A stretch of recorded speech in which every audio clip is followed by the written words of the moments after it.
Isa sa mga internal organ ng ating katawan na karaniwang naabuso ay ang ating mga liver o atay, lalo na kung mahilig kang uminom ng nakalalasing inainumin. At ito po ay maaaring magdulot ng scar sa ating liver at maging liver cirrhosis. Ano nga ba ang iba pang sanhi nito at ano ang mga symptoms upang maaga mong maagapan ang sakit na ito, Attorney Dot? Ayan, naku, napakagandang topic. At yan po ang ibabahagi po sa atin ng Hepatology Society of the Philippines Vice President, Dr. Jenilyn Agkawili Conde. Good afternoon po, Dr. Agkawili Conde. This is Attorney Dot Gancayco with Ma'am Annie Rentoy, and welcome po to Serbisyong Bayanihan. Magandang hapon po, Attorney Dot and Miss Annie, at sa lahat ng nanonood at nakikinig ng Serbisyong Bayan po. Dito sa Serbisyong Dr. Jenilyn.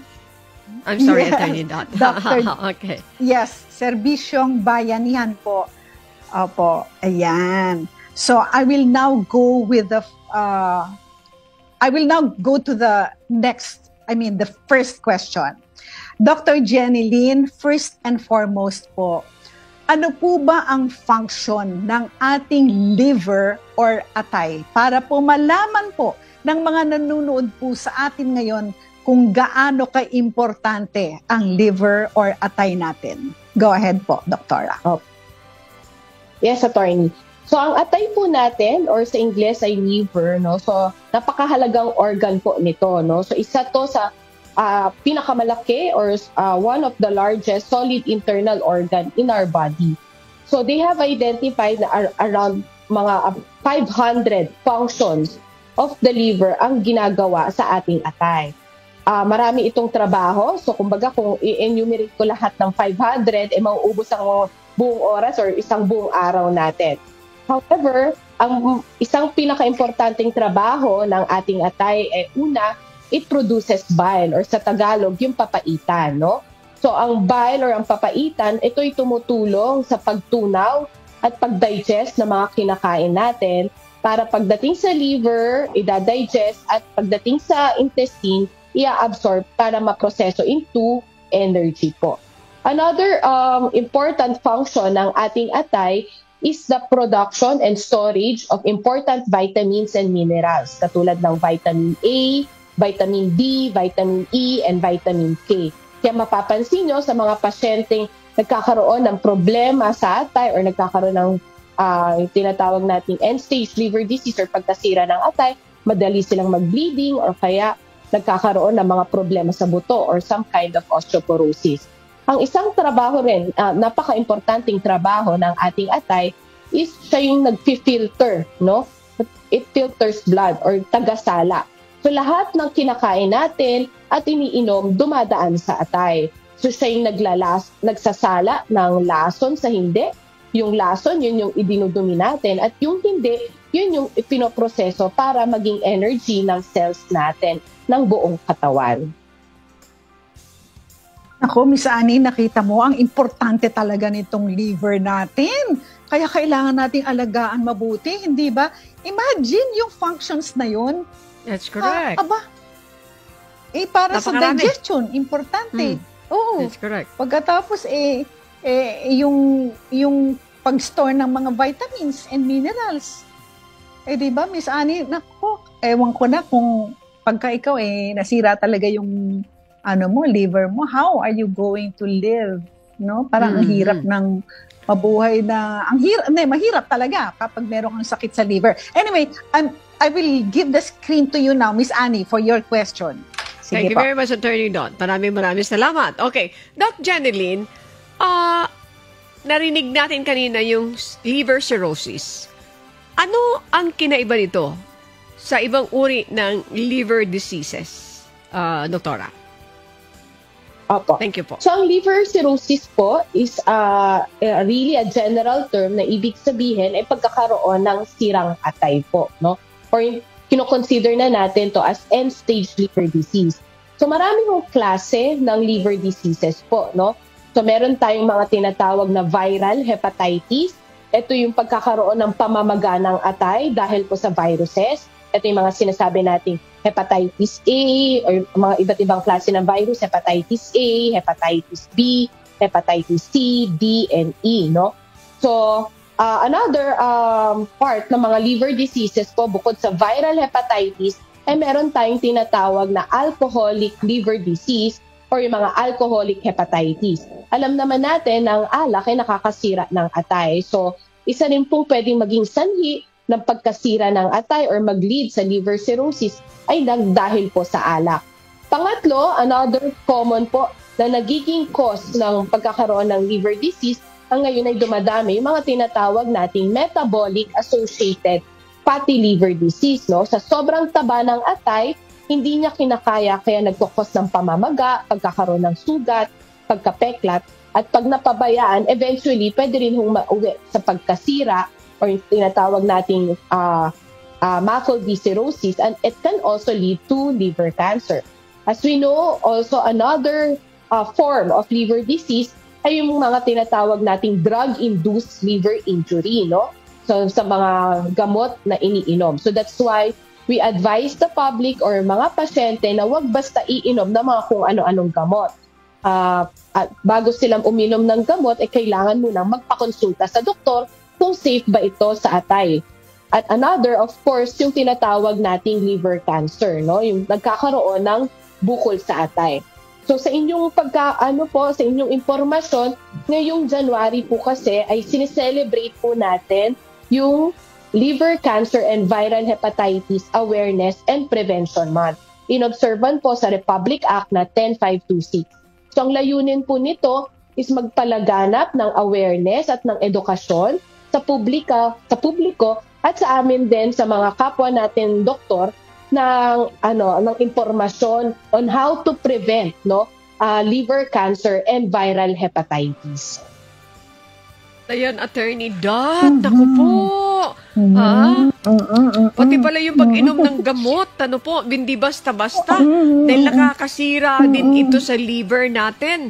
Di ba yung practice sa ibang mga kababayan natin, kahit na mga walang prescription yung mga doctors, sige lang, ha? Mayroon konting iba, ito yung inumin. Di ba, Attorney Dot? Practice na yan ng ibang mga kababayan natin, Attorney Dot. See the danger kung hindi kayo magkukonsulta. Attorney Dot, ibalik ko sa inyo. Dr. Jeneline, go ahead please sa inyong mga katanungan. Thank you po. Yes, Miss Annie. Oo. Miss Annie, allow me to ask this question kasi pinag-usapan na rin natin yung mga causes, di ba? Opo. Okay, so one is alcohol, no? Sobra ka sa pag-inom-inom mo. Pagkatapos yung mga gamot. Yan, naku, ang dami nating kilala dyan. Konting sipon lang, antibiotic na kaagad. And napakadalas na wala namang doctor's prescription.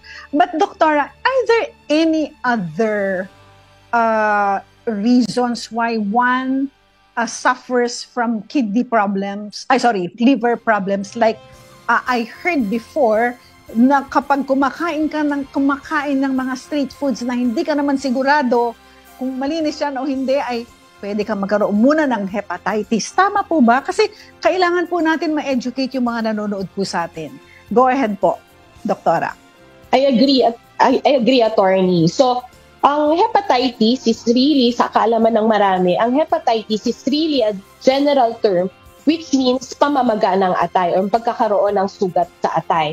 So, maraming pwedeng dahilan kung bakit nagkakaroon ng sugat or pamamaga ng atay. At dito nga po sa Pilipinas, ang pinakamarami po is dahil sa virus. No? So, yun nga yung katulad ng binanggit ko kanina, yung mga HEPA A, B, C, D, and E. Yung hepatitis A po, ito yung sinasabi natin na nakukuha sa maduming pagkain, yun nga po, katulad ng binanggit nyo, sa mga street food, sa tusok-tusok, hindi naman ho natin nilalahat. O di kaya nagbanyo at hindi naghugas ng kamay at kumain, no? So yung mga nararanasan ng mga pasyente na may hepatitis A, ito yung sinabi yun nga, kumain ng madumi at biglang parang nagkaroon ng trangkaso at nanilaw yung pasyente. However, ang kagandahan po kasi sa hepatitis A, kusang gumagaling yung pasyente or acute infection lang siya. Ibig sabihin, hindi tumatagal ng more than 6 months yung sakit na hepatitis A. At yun nga, kahit walang antiviral tablet, kusang pwedeng gumaling ang isang pasyente na na-infect ng hepatitis A. Kabaliktaran po yan ang tinatawag nating hepatitis B.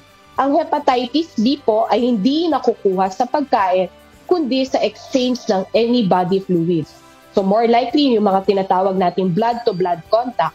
So either natusok ba tayo ng karayom na hindi malinis, na aksidente, or nagkaroon ng ear piercing or tattoo na hindi natin sigurado yung karayom na ginamit sa atin.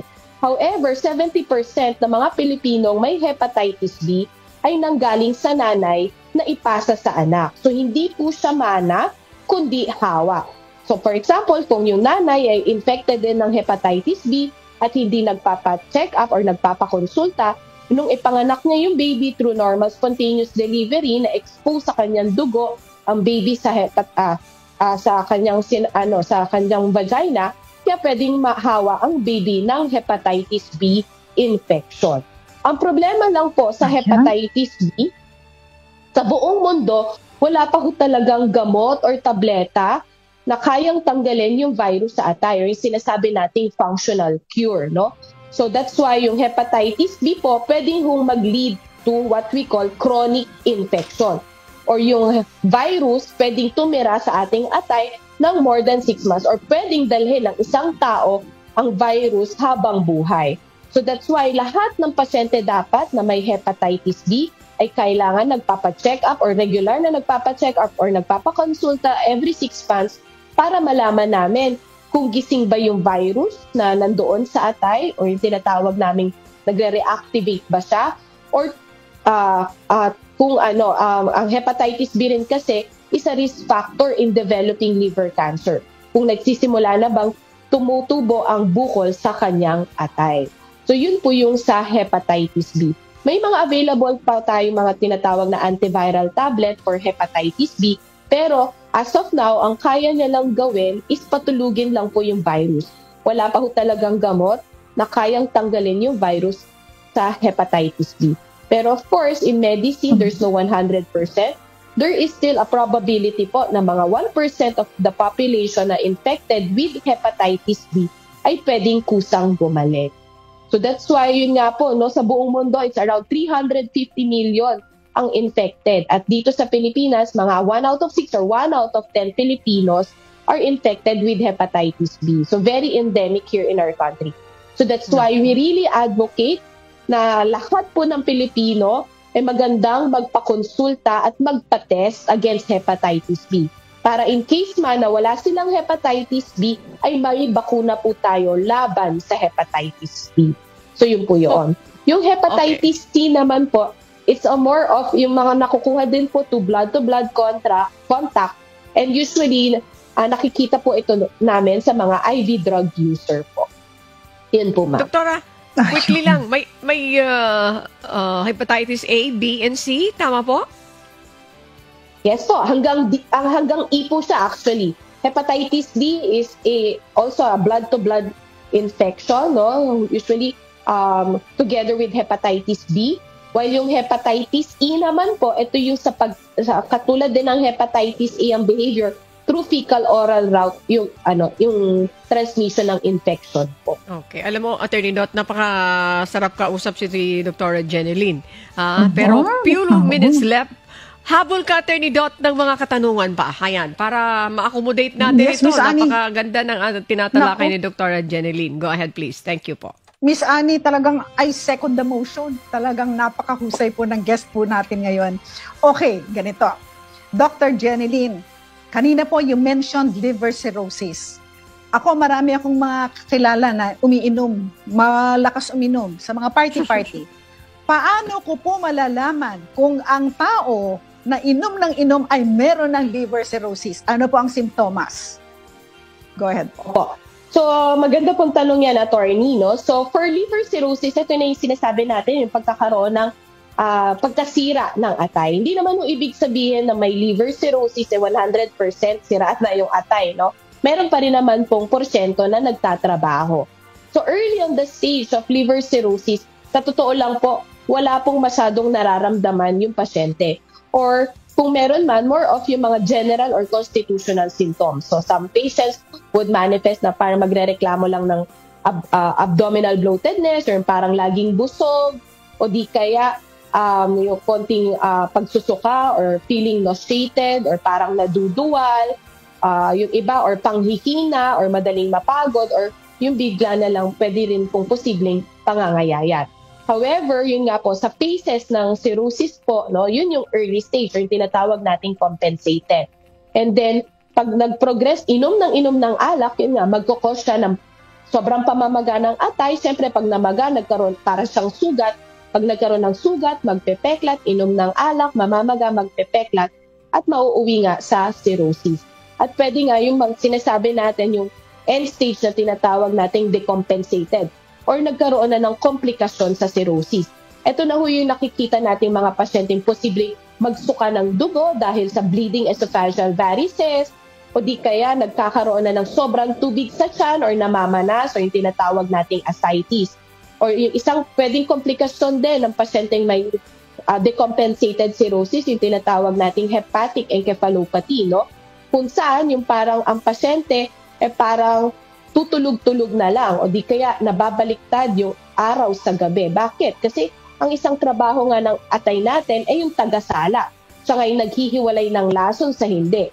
Kung hindi nga nagagampanan ng ating atay dahil nga sira siya, yung magsala, maghiwalay ng lason sa hindi, so yung ibang lason po pwedeng umakyat sa utak. Kaya yun yung manifestation ng hepatic encephalopathy. Yung ibang other symptoms po, yun yung makikita nyo rin na pwede silang naninilaw or medically we term it as jaundice, yung naninilaw yung mata at yung buong katawan or may kasamang pangangati, yung ihi nagiging parang kulay tsaa o di kaya yung dumi na parang nagiging kulay chalk or parang malata yung kulay. Pero having jaundice po, yun din ang gusto kong ipaalala sa ating mga pasyente. Hindi porke nanilaw po automatic may problema na sa atay. Kasi ang iba din pong problema sa ating organ system, kunwari, namamagang gallbladder o di kaya may problema sa pancreas or may tinatawag tayong mga hemolytic disorder or may problema sa dugo, ay pwede rin pong mag-manifest as jaundice. So that's why we really advise patients, pag may mga nararamdaman po or kahit walang nararamdaman, maganda pong magpakonsulta sa doktor. And of course, we really advise sa alak, tigilan po talaga ang pag-inom. No, there's no real, let's stop. There's no really safe amount of alcohol po, of course. Okay, very good. Attorney Dot, quickly, isingit ko. Alcohol abuse. Ayan. Yes. Go ahead. That's a very good reminder. Paano yung treatment? Paano yung management kapag ang isang tao ay may liver cirrhosis na? Okay. Go ahead po, Doktora. Thank you so much. Opo. So for liver cirrhosis or yung sinasabi nating end-stage liver disease, no? So ayaw po namin umabot yung pasyente namin sa liver cirrhosis. Kasi ang tanging gamot po for liver cirrhosis is liver transplant po or palitan ng bagong atay. So sa atin po ngayon, sa makabagong siyensya, no, bago pa umabot po sa liver cirrhosis ang isang pasyente, pwede na rin po natin ma-detect kung nagsisimula na bang magkaroon ng pagkasira or pagkapeklat ng atay. So we do yung mga tinatawag naming mga non-invasive tests such as yung mga transient elastography or fibro test para malaman namin na bago masira yung atay kung nagsisimula na bang magkaroon ng peklat. Para habang maaga, bago masira ng tuluyan or magkaroon ng cirrhosis, ay maagapan po. So kung kanwari, for example, kung dahil yan sa viral hepatitis B or hepatitis C, pwede nating bigyan ng mga antiviral tablet. Kung sa alak naman po, of course, we really advise the patient to stop drinking alcohol.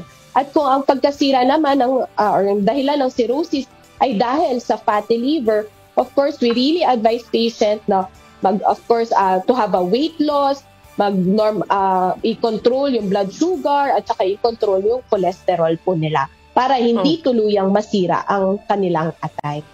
We will invite you again dun sa punto po ng liver transplant.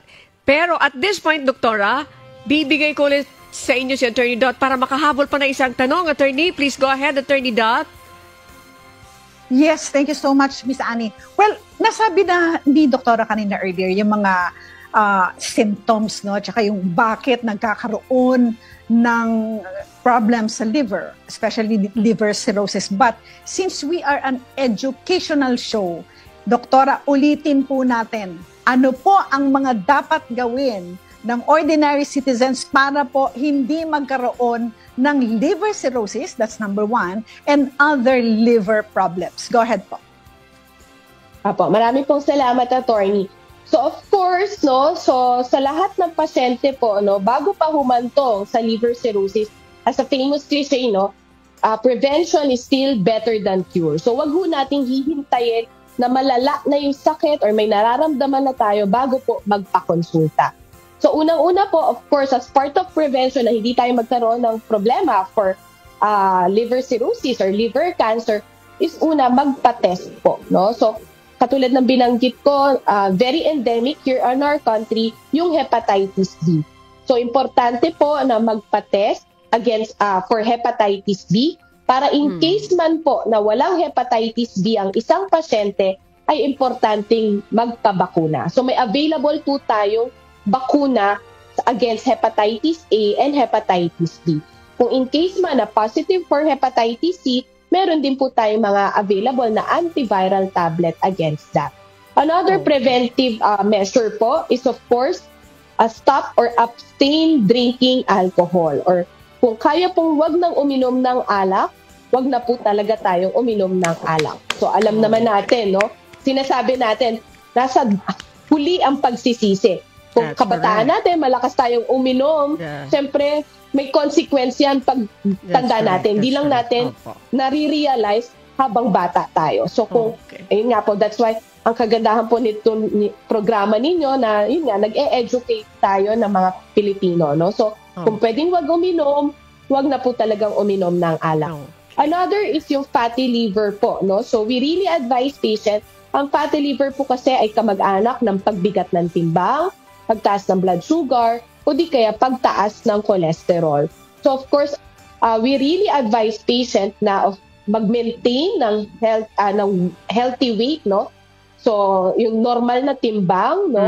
Yung pagkain din po, bawasan na, kain na lang, wag nang lamon, eat a healthy, well-balanced diet, of course, and mag-exercise po, no? Kasi isa ring importante yung factor, no, kung bakit nagde-develop ng fatty liver disease.